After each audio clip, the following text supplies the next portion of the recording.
Amigos, muy buenas noches. Por desgracia, las previsiones de los expertos para lo que es la dinámica económica del país este año no son las más halagüeñas.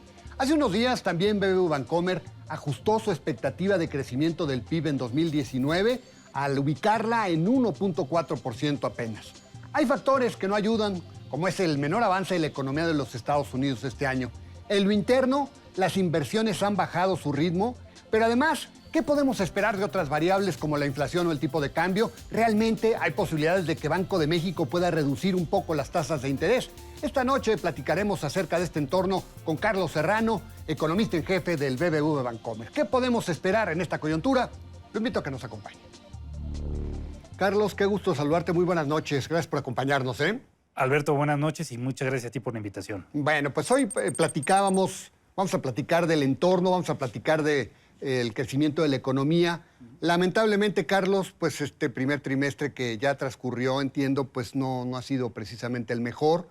Y pues lamentablemente también la economía global no nos ayuda, el sector externo no nos ayuda, la economía de los Estados Unidos no nos ayuda. Y el punto es que al final pues vamos a crecer mucho menos de lo que estamos acostumbrados, que es el 2% en promedio, ¿verdad? Así es, Alberto. Nosotros estamos con una previsión de crecimiento de 1.4%. El año pasado, como bien señalas, fue de 2%. Entonces va a ser un crecimiento menor al que hemos estado viendo.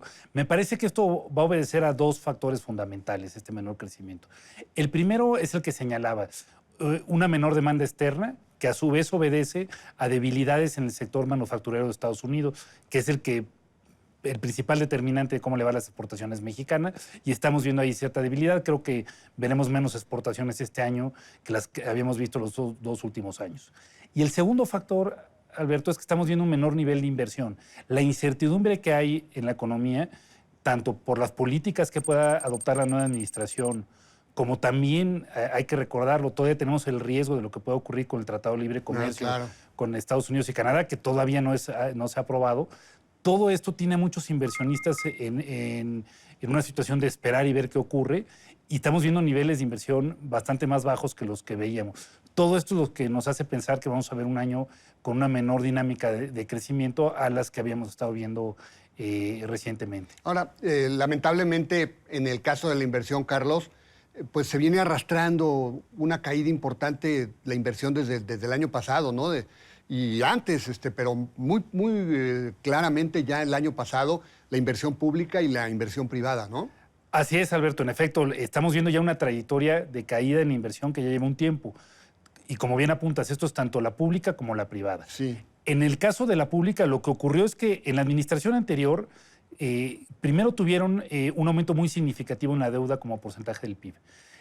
Y eventualmente reaccionaron con un ajuste fiscal, que eso me parece que era deseable. Si no se hubiese hecho, hubiéramos terminado con una bajada en la calificación.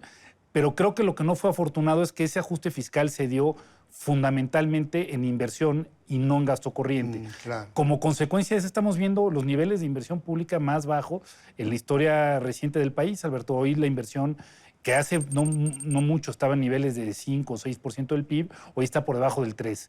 Es muy difícil pensar que un país pueda desarrollar la infraestructura que necesita y crecer a las tasas que aspiramos con esos niveles de inversión. Y a eso hay que sumarle la caída en la inversión privada. Esa empezó en el año 2016, a partir de que el señor Trump entró en escena. Exacto. Y que empezó la incertidumbre de que podía romperse el acuerdo comercial entre México y Estados Unidos. En ese momento la inversión empezó a caer, la privada. Digamos, una variable que nos ha ayudado hasta ahora es el consumo. ¿Tú cómo observas el consumo? El primer trimestre, de acuerdo a las últimas cifras que dio a conocer la ANTAD, no parece ser tampoco el más boyante. ¿Cómo lo verías al cierre del año en la parte del consumo, que ha sido un motor, ¿verdad? Sí.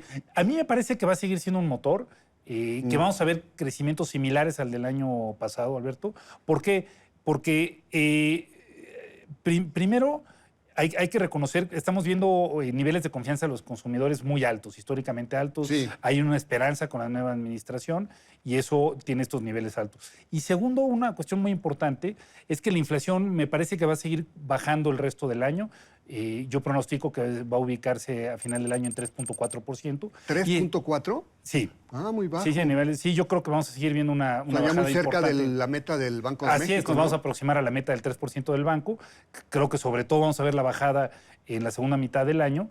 y esto significa mayor ingreso disponible para las familias y por tanto mayor consumo. Entonces, a pesar de que los primeros meses no fueron tan fuertes como los que habíamos estado viendo, creo que estos dos factores, Alberto, van a resultar en que el consumo sigue siendo un motor importante y por eso, a pesar de la dinámica más baja en exportaciones y en inversión, la economía va a continuar creciendo, no a las tasas de antes, pero va a tener unas tasas de crecimiento. Sin embargo, algunos colegas tuyos opinan que la inflación podría todavía tener algunos picos hacia la alza en el transcurso del año para luego ya caer hacia finales del año. ¿Tú cómo lo ves? Yo creo que este segundo trimestre, en efecto, vamos a tener un pico que se va a ver sobre todo en precios de electricidad por las temporadas altas. Pero creo que una vez que se disipen estos picos, los dos últimos trimestres del año vamos a ver una caída muy marcada.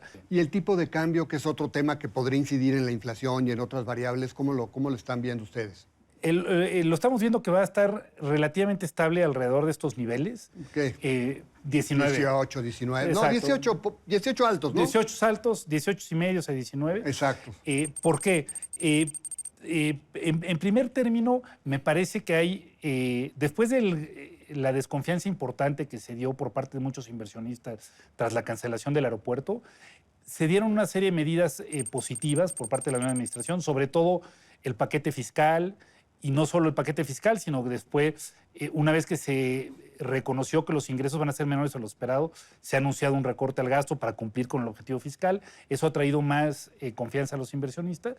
Y encima de eso, Alberto, un tema muy importante es la Reserva Federal. La Reserva Federal, que pensamos que iba a tener hace un año, estamos pensando todavía una trayectoria de subida, ahora parece ser que va a estar en pausa, si no es que vaya porque a la bajar economía de las tasas. Estados Unidos va a la baja, ¿verdad? Exactamente, por esa desaceleración de la economía de Estados Unidos, y eso va a ayudar al peso. De hecho, lo ha ayudado al peso y al resto de monedas emergentes. Entonces, en un contexto en que la Fed va a estar con una política más neutral, me parece que no habrá tantas presiones para el peso. Ahora bien, hay un escenario de riesgo, y ese es el Tratado de Libre Comercio. Exacto. Si el tratado no se aprueba y además el señor Trump renuncia al tratado actual, no, ahí sí es un escenario de otra historia y el peso se puede depreciar. Pero no es mi escenario base. Exacto, yo creo que es un escenario que tiene pocas probabilidades, ¿no? Así lo veo yo. ¿Por qué? Porque es un buen tratado también para Estados Unidos. Y aunque los demócratas en la Cámara Baja quieran...